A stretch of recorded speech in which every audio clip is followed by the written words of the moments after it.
What is up, ladies and gentlemen, and greetings from the darkness. A little bit has changed. I added a few bushes going in down the tunnel here, and I have been doing a lot of work.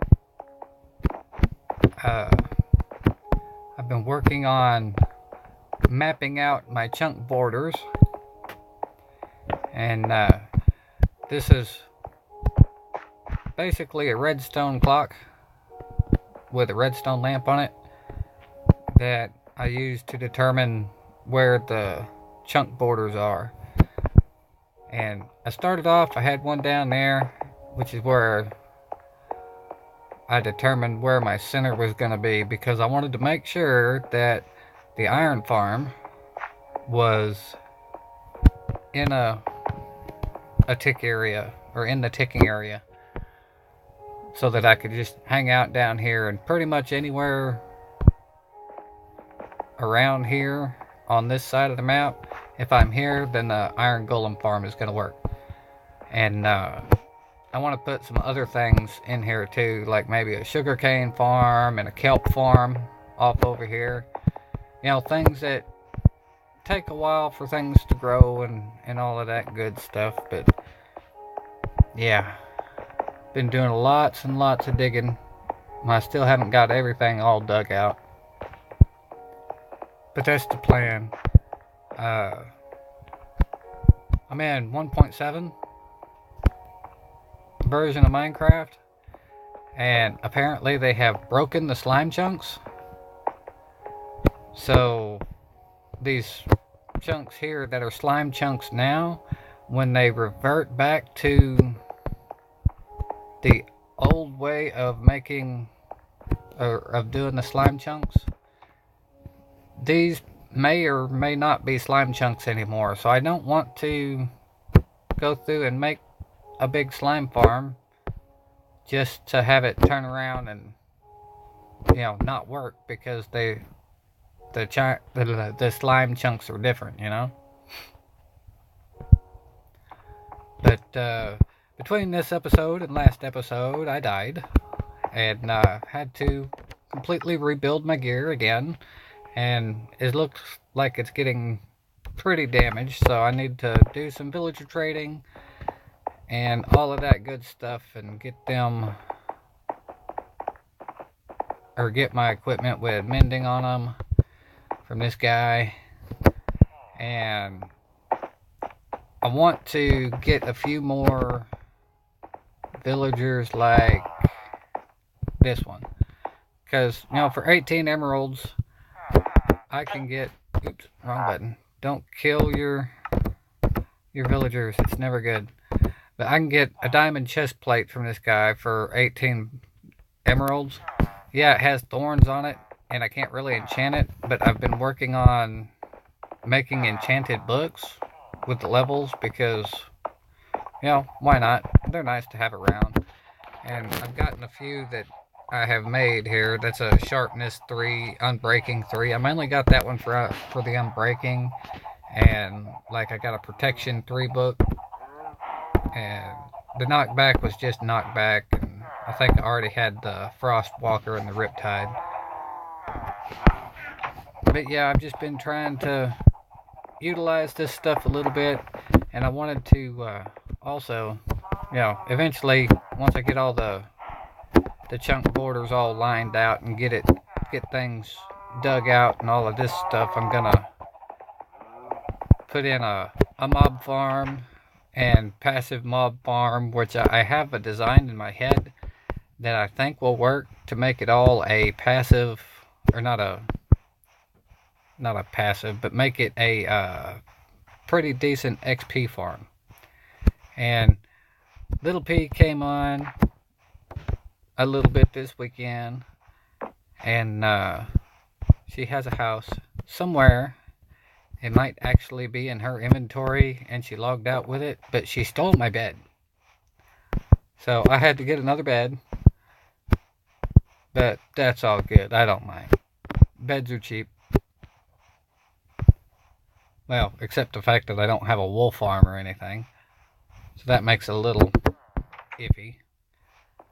But while I was digging stuff out down here, way down at the other end, because Lord knows I can't remember everything all at once while I'm down here. But way down here, is there any slimes? Yeah, I got this slabbed off so the slimes will quit spawning, trying to kill me. The baby slimes don't bother me so much, but the bigger ones, they can kind of catch me whenever I ain't looking and jump on me and stuff. But down here, I was digging, trying to find, chunk borders. And I ended up running into a zombie spawner, which was pretty cool. I already got most of the loot out of it. There was some gunpowder and some bones and things like that.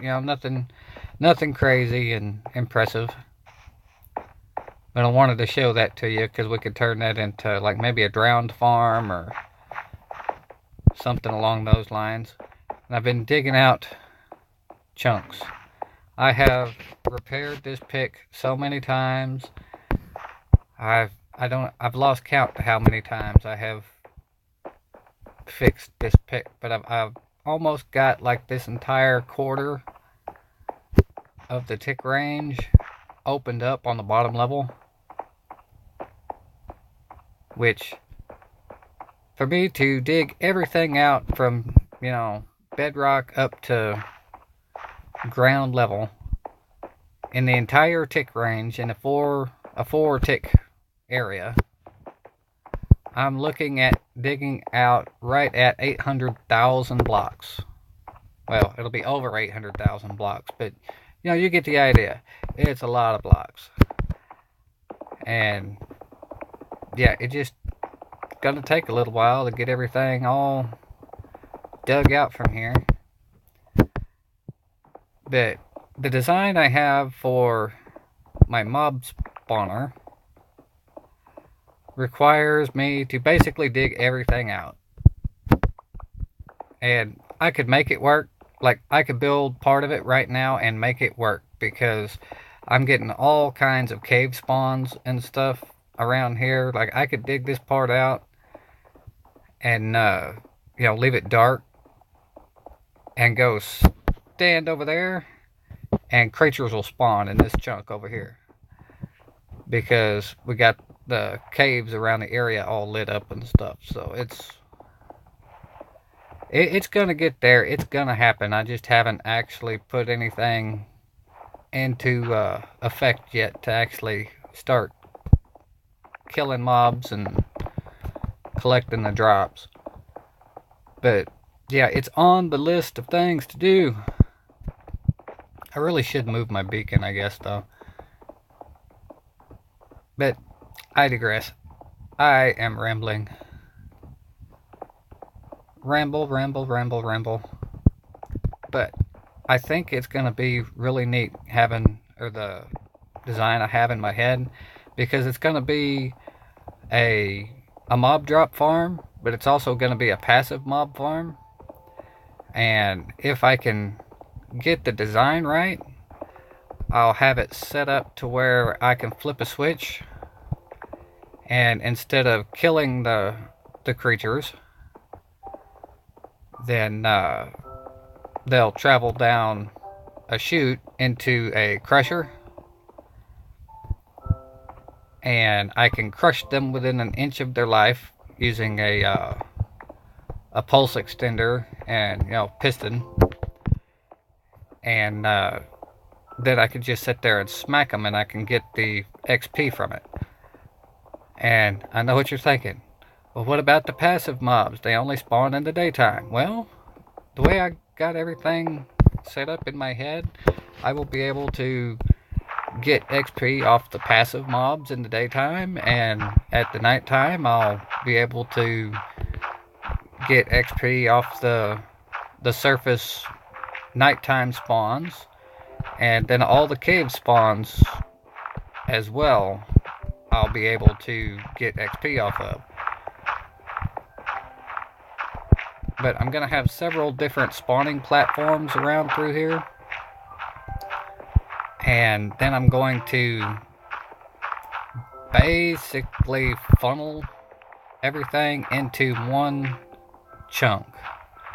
And I haven't decided which chunk yet because I haven't figured out the easiest way to get everybody from point A to point B while not messing up the density caps for the mob spawns, which is proving to be a little bit interesting. And I think I have a design for a phantom farm so we can get phantom membranes, because I was doing a test. It's kind of a replication of a test that GruvaGuy and Foxynotail did in their videos about mob spawning. But since the phantoms were released, I figured out that if let's say I want to AFK here in the center in this chunk, right?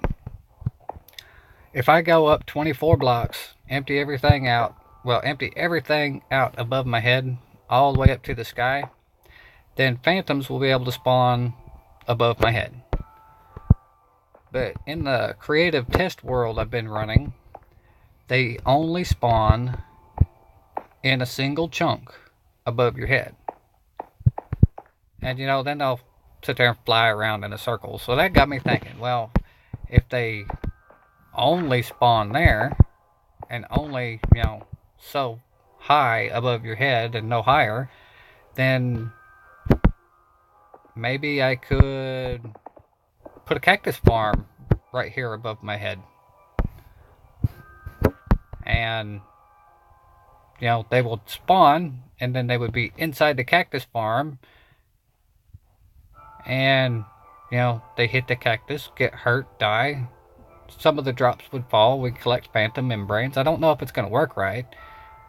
I haven't tested it yet, but it seems like a good idea. So yeah, I'm thinking this might be a cactus farm above our head, since this is the center chunk. So I can just kind of AFK here, and the phantoms will die on cactus, and it wouldn't be a lossless phantom farm or anything like that by any stretch of the imagination. But if I'm going to be AFK anyway, and they're going to be spawning above my head anyway, I may as well try to farm them. At least that's the idea. But yeah, I've got chests and chests and chests of cobble, and I'm working on getting chests and chests and chests of other stuff. And yeah, it's just a lot of digging that I'm having to work through. And it'll take time. It's not going to get done overnight. There's not going to be like a time lapse and it's done in, half an hour. Oh, no. I never pick small projects, it seems. It's just one thing after another. A little here, a little there. See, I don't think I need that yet. Throw that in there. I'll go through and organize all of this stuff later.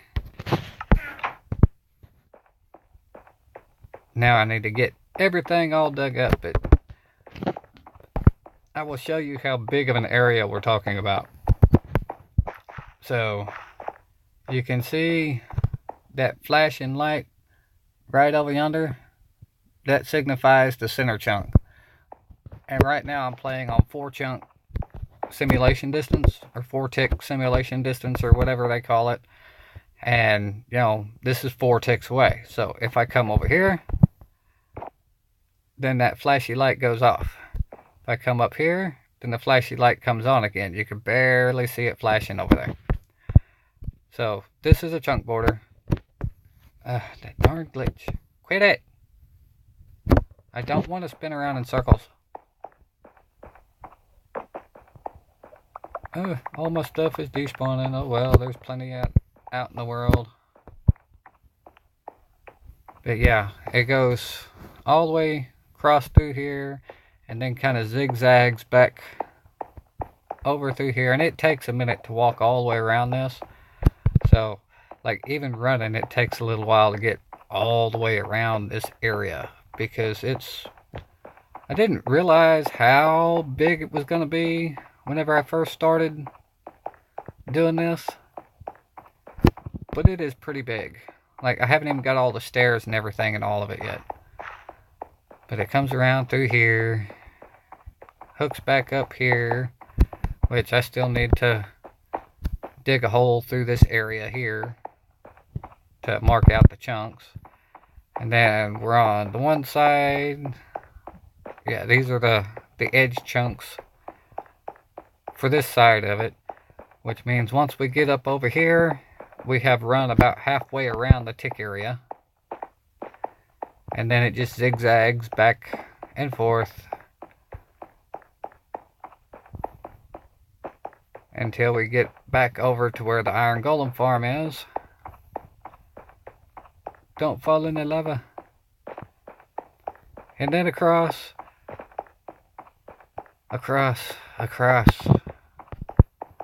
and back around by our sleep house, which is going to get tore down shortly.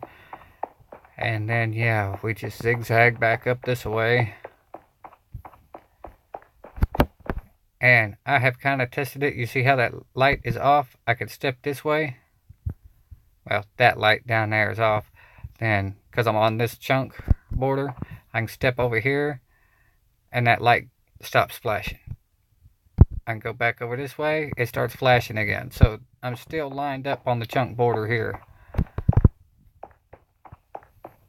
And you know, now we're back around over here. This place is going to be huge, and I'm going to have different farms all set up out through here. Like, I need to go ahead and rezone this. And like, I want to have a potato farm here, a carrot farm here, maybe a wheat farm here, and what is it?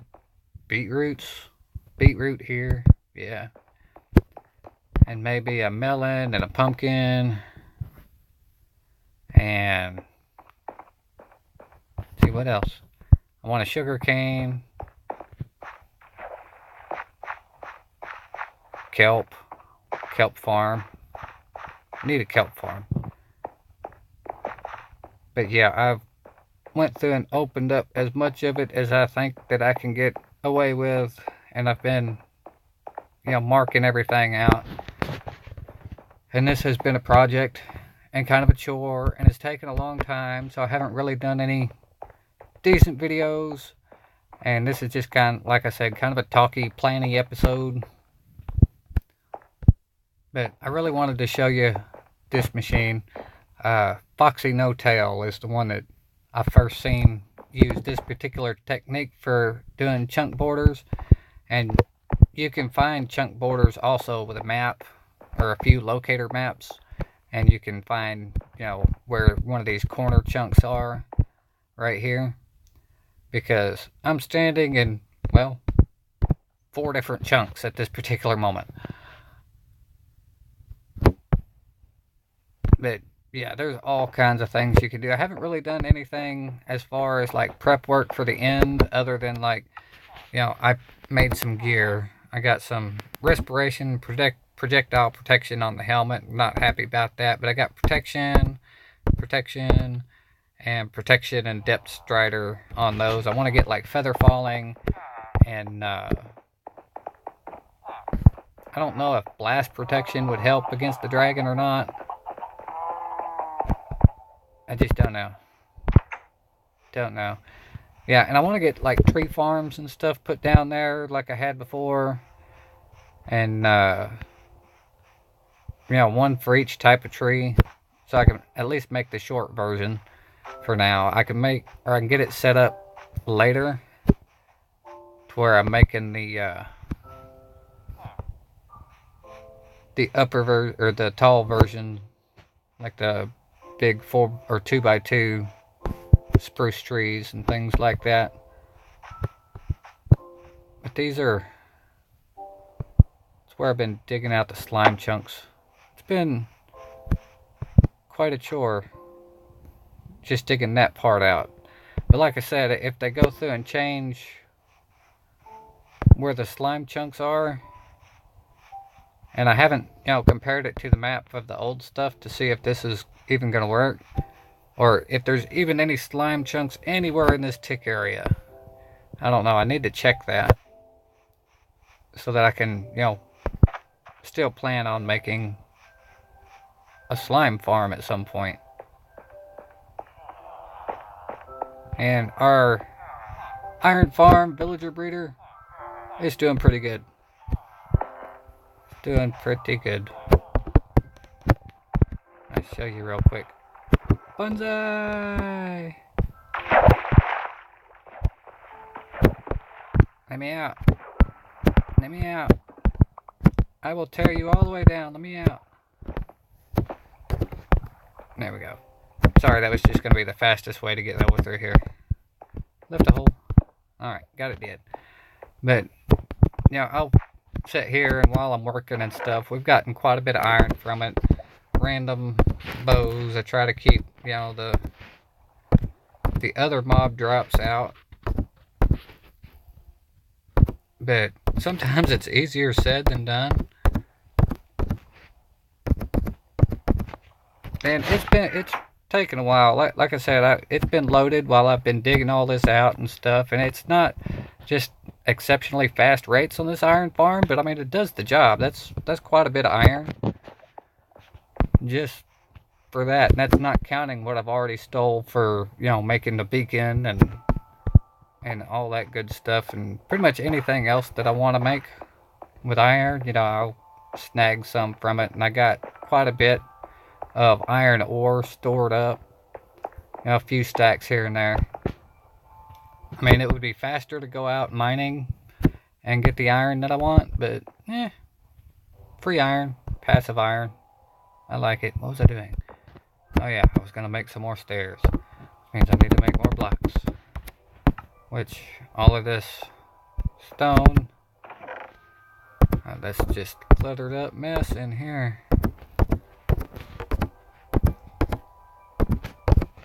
That'll be enough to get us started for a minute. But I've just been, I started off making everything out of cobble stairs because I had a lot of cobble. But then I decided I didn't like the look of the cobble for the chunk borders.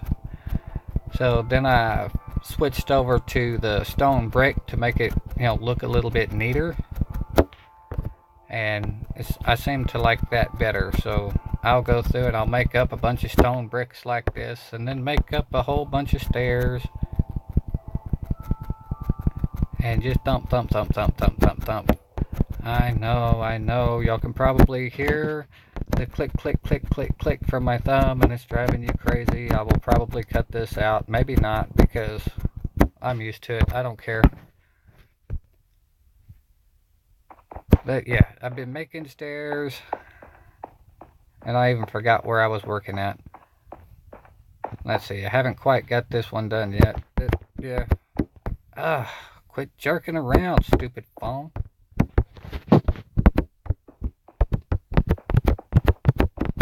And then just going, Ever wonder why I don't want to fight?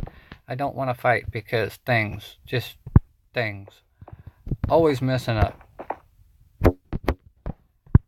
Should have seen me during the wither fight. Oh wait, you did, but it was kind of a fast playthrough. But yeah, you can see here where I had it done in... Oh, there's a hole. I had it done in the cobblestone stairs. I just decided I don't like that.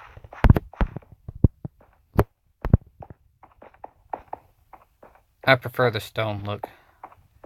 And like here, I still got to dig this out. Preferably without, diving off into lava. Which I have done. The last death I had was because lava, but there was skeleton in the water, and I was trying to get close to him, and like I went into swim mode, which makes you like 1 block tall, and then he shot me, and I glitched through the floor right into the lava underneath the obsidian that the water was on, and yeah, I was just, yeah. And that's how we died. Still haven't quite got everything lined up yet. It's a work in progress. Work in progress. Anyway, I think I'm going to go ahead and call this right here. I just wanted to give an update on everything that I've been doing. And while it doesn't look like much, this is a lot of digging that has been going on. And I'm getting ready to tear the beacon down and put it right over there. Just because reasons. Because then I'll be able to have the haste 2 in those areas over there. And I want to make several of these chunks will probably go to storage. Which kind of sort of lucked out that all the storage is within one chunk right now. Well, except for this.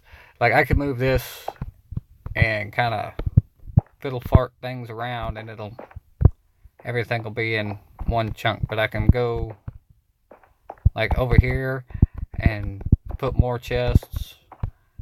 And yeah, we'll have a nice big storage area just right here. But with this being a slime chunk, probably won't do that, which means I need to move everything, everywhere, all the time. Just lots of stuff, lots of thinking, lots of math involved in this. You know, trying to make sure that I'm on the chunk borders and figuring out about how many blocks I'm getting ready to dig out, because yeah, this seems like fun to me. Which, it's like 850,000, or yeah, 850,000 blocks, something like that. From, you know, level 5 Bedrock up to level 64. Which is a lot. It's a lot. I ain't gonna lie. I ain't gonna beat around the bush about it. And yeah, I think what I'm gonna do is I'm just gonna focus on one chunk at a time. Like, I will come over here and say, okay, this chunk is the one I'm gonna do now. And then I will just, you know, find the corners. And it's like, I will dig up, you know, alternating back and forth. I've shown y'all how to do that before. And do it to it and get that one chunk dug out all the way over the top. And I may throw some glass on it. Not 100% sure. I don't know. What I should do is just dig one out, see how bad that's, or how long that's going to take. Anyway, if you like this little update video and like what I'm doing here with the chunk borders and things like that, then you know, leave a like, comment if you want to, subscribe if you're not. All those YouTube things that all the YouTubers always say and all of that. I guess I'm kind of sort of a YouTuber. Like, I put stuff on YouTube, but don't have very many viewers. And if you're still here through all this rambling and this talky episode, then you are awesome. And yeah, leave me a comment saying I made it to the end. And you know, I would greatly appreciate all that. Until next time, though, this is Darkness. And are you scared of the dark?